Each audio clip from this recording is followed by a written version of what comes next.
Hey everyone, welcome back to Tech with Cody. Today we're going to take a look at the brand new Apple iPad 11th gen, or the A16 iPad, however you refer to it. It's the latest entry-level iPad for 2025, and this thing packs some serious performance for the price. It has the same chip from the iPhone 14 Pro series and the 15 lineup, and it has a real bright 11-inch display. And it also supports both the Apple Pencil USB-C and the first gen Apple Pencil. So in this video, I really want to go over what's new about this iPad, what it can do, who it's best for, and why I think this is the best budget iPad you can get right now in the market. So stay tuned and let's get into it. All right, so first things first, the unboxing. This is your normal iPad packaging as you see every year. It comes in 4 colors. It comes in blue, pink, yellow, and silver. What I think is actually kind of cool about the packaging for this iPad is the top color here is actually going to be the color that you have. So this is a blue iPad. I got blue, so on and so forth, if you have the pink, yellow, or the silver, which is kind of interesting. So on the back, we have the A16 iPad or the 11th gen in the Wi-Fi version. You can also do Wi-Fi and cellular for an extra price, and I got it in 128 gigs.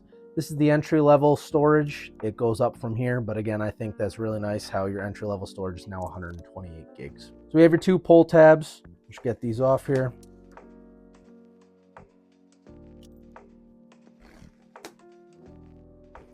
And let's see what we got. So of course on top, just like every year, we have your iPad in that nice blue color. We'll leave that to the side for the moment. We have your standard Apple packaging with your documents. No Apple stickers, unfortunately. You have a braided USB-C to USB-C charging cable, which is always very nice, and I like how they do braided. And of course, it comes with a brick, which is really nice that Apple includes these. I wish they included the bricks in the phones and everything like that. But for now, we still get bricks with the iPad. Hopefully, they don't discontinue that. All right, and here's your iPad.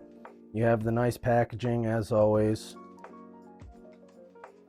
Everyone loves the satisfying pull of this paper that's around it.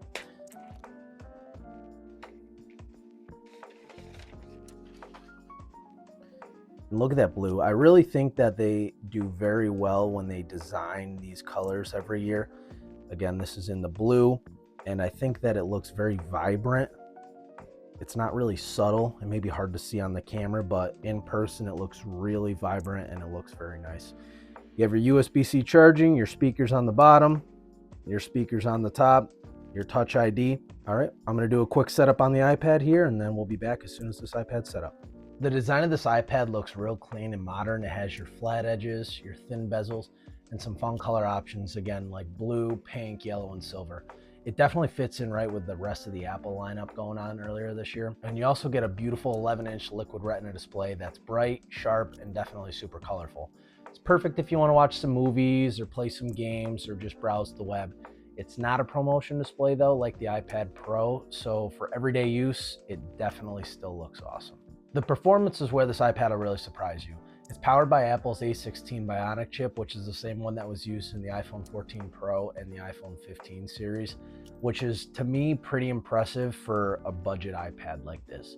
Everything still feels fast, like opening apps and switching between tabs, taking some notes, and even doing some light video editing, and also gaming on it runs really great as long as you're not really pushing it to its max. You're basically getting the same power as the recent iPhone Pro in a bigger screen for definitely less money. It's great for school, work, everyday use, things like that. It really just keeps up with your needs. This iPad supports both the Apple Pencil USB-C and the first gen Pencil, which is awesome if you already own one. You can also take notes, draw, edit some photos. It all does feel really smooth and responsive using it on this iPad. It also works with the Magic Keyboard Folio, turning it into a mini laptop setup.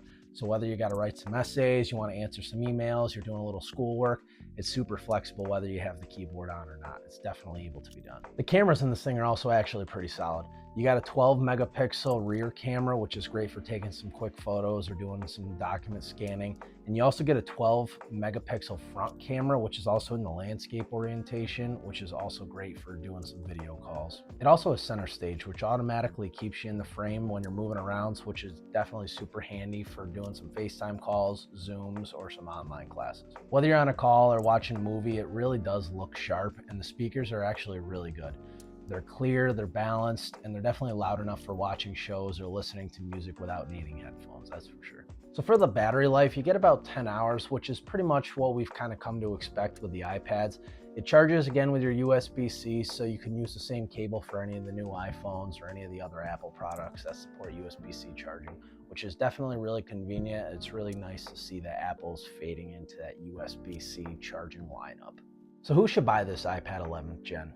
Honestly, I really think it's great for students, families, teenagers, anyone who really just needs a reliable tablet. If you're going to be taking notes or using the Apple Pencil USB-C or the first gen pencil, you want to stream some shows, stream some Netflix, do a little work from home, or just really do schoolwork, it definitely handles all that with ease. But honestly, if you plan to do a lot of heavy gaming, or you're doing content creation and you're doing some heavy video editing, you might want to consider upgrading to the iPad Air or even the iPad Pro, because you're going to need that extra power and that performance. So let's talk about the price. One of the best parts about this iPad is that brand new, it only starts at $349, which in my opinion is a really low entry price for an Apple tablet. If you're a student, you can also use the education discount from Apple and get it for $329.